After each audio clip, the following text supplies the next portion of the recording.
Sir அப்போ தலைமையை ராகுல் காந்திட்ட கொண்டு சென்று இந்த பிரச்சனைக்கு ஒரு முடிவை கொண்டு வந்துடலாம் சார். நல்ல கேள்வி.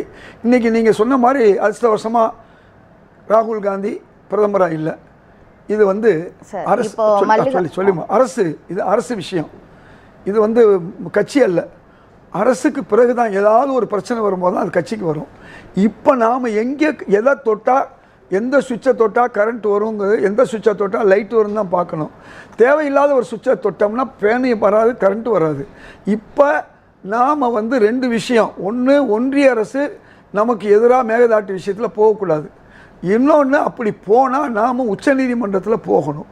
இந்த ரெண்டுக்கு பிறகு தான் அந்த பஞ்சாயத்துக்கு போகணும். பஞ்சாயத்துக்கு போனால் அவங்க ஒன்று கேட்பாங்க, நாம் ஒன்று கேட்போம். இப்போ இந்த மேகதாட்டுங்கிறது கர்நாடக விவசாயிகளே எதுக்குறாங்க. ஏன்னா கிருஷ்ணா சாகர் அணையிலிருந்து 1000 அடிக்கு கீழே தான் இந்த மேகதாட்டு இருக்குது. அது வந்து அடர்ந்த வனப்பகுதி. அங்கே சுற்றுச்சூழலுக்கு எதிராக இருக்கும். இது வீம்புக்குன்னே வம்புக்குன்னே மேகதாட்டை சொல்கிறாங்க. ஆனால் பெருந்தலைவர் காமராஜர் ஒரு அருமையான ஒரு திட்டத்தை கொடுத்தார். கிருஷ்ணகிரி மாவட்டத்தில் இருக்கக்கூடிய அங்கே ஒகேனக்கலுக்கு அருகே ராசிமணலுங்கிற இடத்துல இந்த அணையை கட்டுவோம். உங்களுக்கு என்ன வேணும்? பெங்களூருக்கு குடிநீர் தானே வேணும். நாங்கள் உங்களுக்கு குடிநீர் அங்கேருந்து தர்றோம். நீங்கள் சொல்கிறது உண்மையாக பொய்யாங்கிறது எங்களுக்கு தெரியல. நீங்கள் பொய் சொல்லி எங்களுடைய உரிமையை பறிக்காதீங்க. நாங்கள் உங்கள்கிட்ட சொல்கிறது, நாளைக்கு நீங்கள் ராசிமணலில் வந்த பிறகு கூட்டு குடிநீர் திட்டம் நாங்கள் தமிழ்நாட்டுக்கும் கொடுக்க போகிறோம்.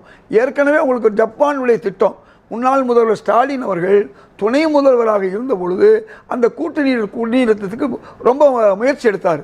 கலைஞர் ஆட்சி அது. அப்போ அது மாதிரி நமக்கு நிறையா தருமபுரி, கிருஷ்ணகிரி, சேலத்துடைய சில பகுதிகளை சேர்த்து நமக்கு வந்து ஏன் வட ஆற்காடு உட்பட நாம் வந்து கூட்டு குடிநீர் கொண்டு வர முடியும்.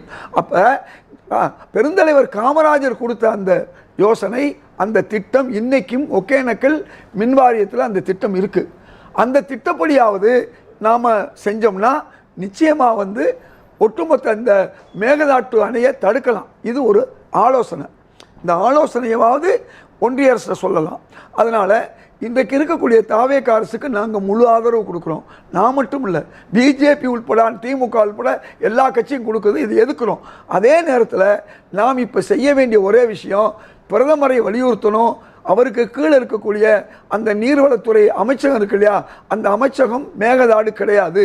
ரெண்டாவது, அவர்களுக்கு கொடுக்க வேண்டிய உரிமையாகிய அந்த ஜூன் மாதம், ஜூலை மாதம், மே மாதத்தில் கொஞ்சம் ஒரு 5 TMC இதை எல்லாத்தையும் சேர்த்து அவர்களுக்கு இப்போ உடனே விடுவித்தீங்கன்னா அவர்களுக்கு மேட்டூரில் நீர் வரும், மேட்டூர் அணை திறக்கப்படும், விவசாயிகளுடைய வாழ்வும் மலரும்.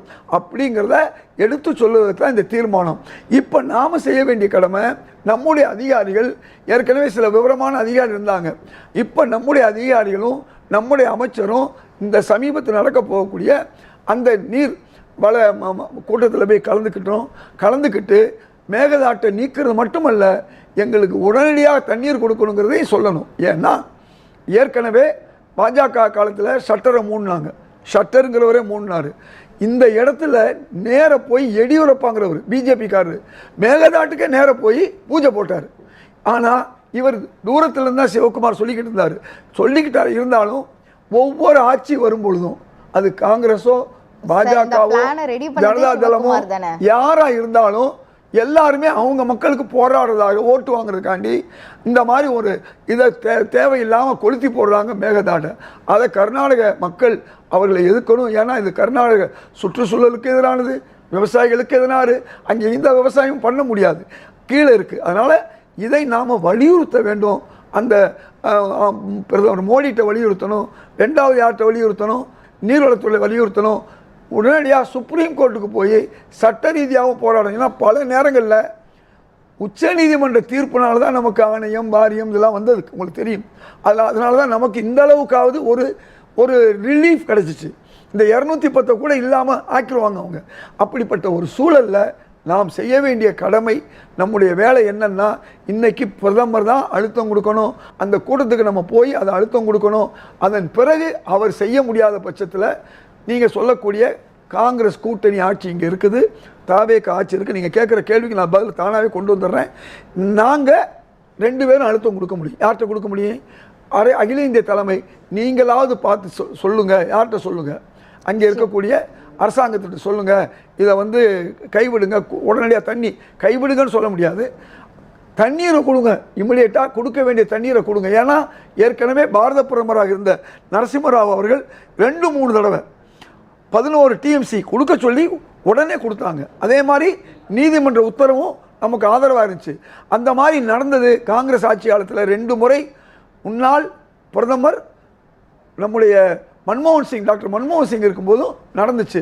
அப்போ அந்த பிரதமராக இருந்து சொல்லும்போது அந்த மாநிலங்கள் கேட்கும். இப்போ திரு ராகுல் காந்தி பிரதமர் இல்லை, அதனால் ராகுல் காந்தி சொல்ல முடியும், ஏன்னா ஒரே கட்சி.